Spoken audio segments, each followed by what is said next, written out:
Hi, movie recap here. Today we are going to see a mystery recap from 2019 titled The Ninth. Spoilers ahead, watch out and take care. The movie starts with Olivia Reed and her husband James together with an Arab guide reaching the site of an ancient ruin that supposedly contains a book with a ritual on how to bring their dead daughter back to life. The guide tears down a statue and the trio make their way into the underground of the long-forgotten place. They reach an eerie occultic altar, whose edge seemingly disappears into another world, and Olivia and her guide are consumed in the wondrous sight, and stand at the edge peering over the abyss. But James is much more interested in the grimoire, and when he finds it, he quickly scans its pages to find what he was looking for. The tour guide is seemingly disturbed at the sight, and turns to James requesting payment so he can leave. James puts a bullet into his chest, and he falls into the abyss. James then ties up Olivia and lays her on the altar, wanting to offer her as a sacrifice to the darkness in return for their daughter. Before he can do that, however, the ruins begin to collapse and he is hit on the head by a falling pillar. Caught in the rubble, he can't seem to rescue himself, and Olivia takes the book from its place on the altar. James curses that she would forever be tormented by abandoning him alone to die. She flees with the entire place collapsing behind her.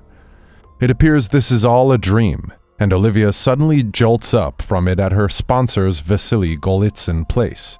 She informs him that she just had a nightmare about her lost grimoire, and when he queries that it is a sign that someone has found her grimoire and is using it, she counters that there has been no sign of that.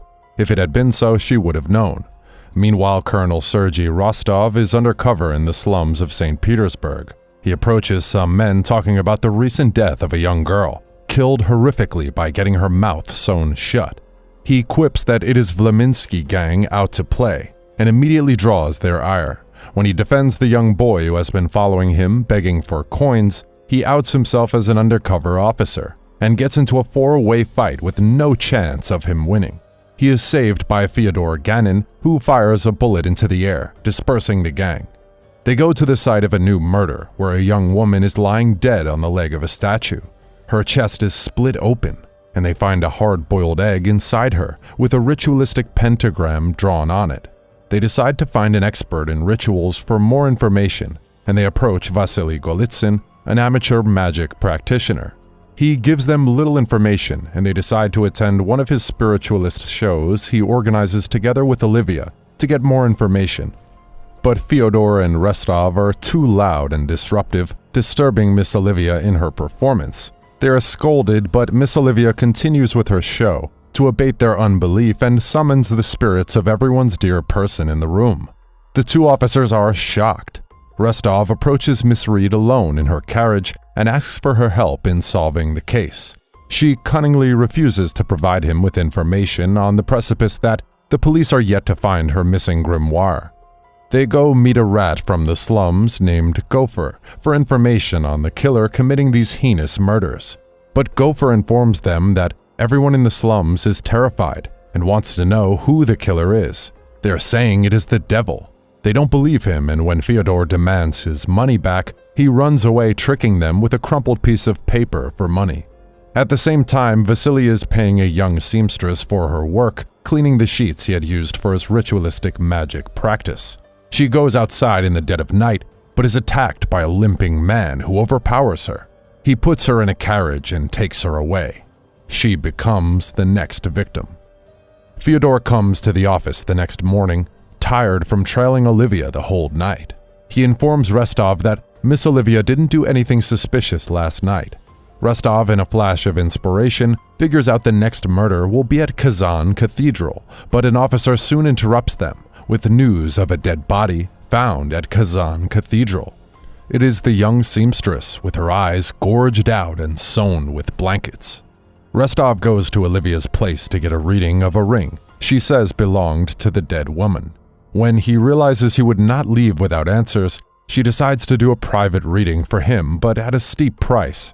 However, as the reading goes on, he realizes she is lying and quickly arrests her. He drags her to the morgue to see the victims' bodies, and she is horrified. Despite her protest that Rostov is only a non-believer and wants to tarnish her reputation, she is locked up. Meanwhile, the murderer is on to his next victim. Miss Reed gets a vision of the next murder and where it would happen. When she tells Rostov, he doesn't believe her and is nevertheless set free. She unconsciously heads to the site of the next murder and finds the body floating in the water. Fyodor finds her distraught and takes her back to the police. Therein, with Fyodor and Rostov, she gets another vision involving Pavlusha, the dead man, and draws his hand symbol on a piece of paper. The two officers decide to follow her lead this time, and they head to the slums tavern to find Pavlusha. But Pavlusha gets word quickly and begins to run away. Rostov gives chase, and the pursuit ends at the top of the planks of a construction site.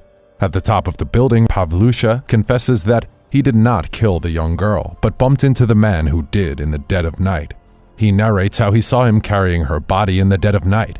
He fakely bumped into him and stole his watch. He describes his appearance to them but is shot dead by Fyodor before he can help them by going into the details. By good fortune, though, they find the watch he had supposedly stolen from the killer in his pockets. They go to a watchmaker in the city with the watch, and he informs them that the watch belonged to Vasily Golitsyn, given to him by his father. Vasily is arrested and admits he had given the watch to the seamstress, and he is released when they discover he is innocent and had nothing to do with the murders. Olivia is also released, but her contract with Vasily is over because she doubted his sincerity. Rostov walks now alone with Olivia at home. She opens up by telling that she only knows of surety where the last victim sacrifice will be done, the 9th. They go to her place and she tells the story of her dead husband's infatuation to resurrect their daughter, which leads him to commit several murders without her helping him. Before they get intimate, she gets a vision of the 7th murder and they go to the cemetery. There they manage to save the victim, but Olivia is kidnapped by the killer. Rostov tries to chase the carriage through the streets of St. Petersburg, but is thrown to the side and buried in a pile of planks, fainting. Fyodor, who is following the trail of the killer's carriage, finds it and tracks it down. After reaching the killer's hideout, he gets into a fight with the big man responsible for the kidnappings, but manages to shoot him to death. He then finds Olivia tied up inside, but when he's trying to set her free, he is knocked from behind, losing consciousness. He is killed and his body is left to dangle in the air as the 8th sacrifice. The fireworks festival begins, and Rostov knows it is where the 9th final sacrifice, that is, Olivia, will be carried out. The killer reveals himself to be Olivia's long-dead husband, James, who plans to complete the ritual to bring his beloved daughter back to life. As the police rush through the crowd at the fireworks festival, Rostov manages to find Olivia tied up at an altar. He shoots James, and James accidentally sets himself ablaze. Since the ritual has been completed, Olivia's daughter comes back to life. Rostov manages to rescue Olivia. As they hug after the aftermath, he confesses to her fainted self. When she wakes up, she accepts his love by speaking in pure Russian, and they kiss, ending the film. Thanks a lot for watching, guys. If you like this video, please consider subscribing to our channel. I'll be back with another interesting movie recap. Until then, take care.